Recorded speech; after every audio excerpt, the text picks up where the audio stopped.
સહિત રાજ્યના 1600 કિલોમીટર સમુદ્રી કિનારાની સુરક્ષા માટે સરકાર દ્વારા વર્ષે સાગર સુરક્ષા કવાયત યોજવામાં આવે છે, જેમાં વિવિધ એજન્સીઓ જોડાય છે, જેમાં એક ટીમને હુમલો કરવાનો ટાર્ગેટ આપવામાં આવે તો બીજી ટીમ નિષ્ફળ બનવાના પ્રયાસ કરે છે। ગઈકાલે વહેલી સવારથી શરૂ થયેલી કવાયતમાં પોરબંદર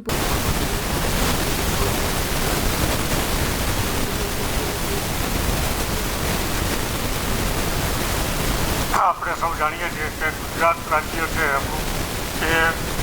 કોસ્ટલ સ્ટેટ છે। પાકિસ્તાન સાથે આપણે જમીન અને દરિયાઈ બંને સરહદ જોડાયેલા છે, ત્યારે કોસ્ટલ સિક્યુરિટી આપણા માટે ખૂબ મહત્ત્વનો વિષય છે અને એના ભાગરૂપે દર વર્ષે રાજ્ય સરકાર દ્વારા કોસ્ટલ સિક્યુરિટી સાથે સંકળાયેલી તમામ એજન્સીઓની એલર્ટનેસ ચેક કરવા માટે અને વધુ સારા કોઓર્ડિનેશન સાથે તમામ એજન્સીઓ કામ કરી શકે એ માટે સાગર કવચ આયોજન કરવામાં આવે છે। આપણા જિલ્લાની અંદર પણ તારીખ 6 અને 7 એમ 2 દિવસ માટે આ સાગર કવચ ડ્રીલનું આયોજન કરેલું છે, જેમાં સાગર સુરક્ષા કોસ્ટલ સિક્યુરિટી સાથે સંકળાયેલી તમામ એજન્સીઓ જેવી કે Indian navy, coastguard, marine commando, સ્થાનિક પોલીસ, ફિશરીઝ ડિપાર્ટમેન્ટ, આવા તમામ વિભાગો સાથે મળી અને આ એક્સરસાઇઝની અંદર ભાગ લેતા હોય છે। પોરબંદર જિલ્લાની વાત કરીએ તો આપણા જિલ્લાની અંદર પણ આ 2 દિવસ દરમિયાનમાં રેડ ફોર્સ એટલે કે જેને જે આતંકવાદીઓ છે આ રેડ ફોર્સની ટીમને અલગ અલગ વાઇટલ ઇન્સ્ટોલેશન ઉપર હુમલા કરવા માટેના ટાર્ગેટ આપવામાં આવેલા હોય છે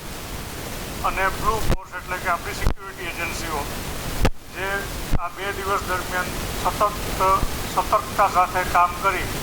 અને રેડ ફોર્સની ટીમના હુમલા છે એને નિષ્ફળ બનાવવા માટે કામ કરતી હોય છે। 2 દિવસ દરમિયાનમાં જ વાત કરીએ તો આપણા જિલ્લાની બ્લુ ફોર્સ દ્વારા 4 જેટલી રેડ ફોર્સની બોટને પકડી પાડી અને એમના હુમલાઓ છે નિષ્ફળ બનાવેલા છે। ખાસ કરીને આ 2 દિવસ દરમિયાનમાં આપણે દરિયાઈ વિસ્તારની અંદર પેટ્રોલિંગ કરીએ છીએ કોસ્ટગાર્ડ અને નેવી સાથે। આ ઉપરાંત જે કોસ્ટલ હાઈવે છે પોરબંદર જિલ્લાનો, આ કોસ્ટલ હાઈવે ઉપર પેટ્રોલિંગ કરવામાં આવે છે। અમારી જે અલગ અલગ ચેકપોસ્ટ છે, લેન્ડિંગ પોઈન્ટ્સ છે, એના ઉપર પણ બંદોબસ્ત ડિપ્લોય કરવામાં આવે છે। આ ઉપરાંત જિલ્લાના જે મહત્ત્વના જે વાઇટલ ઇન્સ્ટોલેશન છે તે વાઇટલ ઇન્સ્ટોલેશનની સુરક્ષા માટે પણ પોલીસનું ડિપ્લોયમેન્ટ કરવામાં આવે છે। એટલે ખાસ કરીને આ એક્સરસાઇઝ દરમિયાન અલગ અલગ એજન્સીઓ વચ્ચે બેટર કોઓર્ડિનેશનથી કઈ રીતના કાર્યવાહી થઈ શકે આ એનો મુખ્ય ઉદ્દેશ્ય છે અને સાથે સાથે તમામ એજન્સીઓની સતર્કતા કેટલી છે અને એની અંદર હજી વધારે સુધારો કઈ રીતના થઈ શકે આનો મુખ્ય ઉદ્દેશ્ય છે અને મને આશા છે કે આ 2 દિવસ દરમિયાનમાં તમામ એજન્સીઓ ખૂબ કોઓર્ડિનેશન સાથે કામ કરી રહી છે અને આપણા રાજ્યની અને જિલ્લાની જે કોસ્ટલ સિક્યુરિટી છે એ એન્શ્યોર કરવા માટે તમામ એજન્સીઓ છે એક સાથે મળીને કામ કરે છે।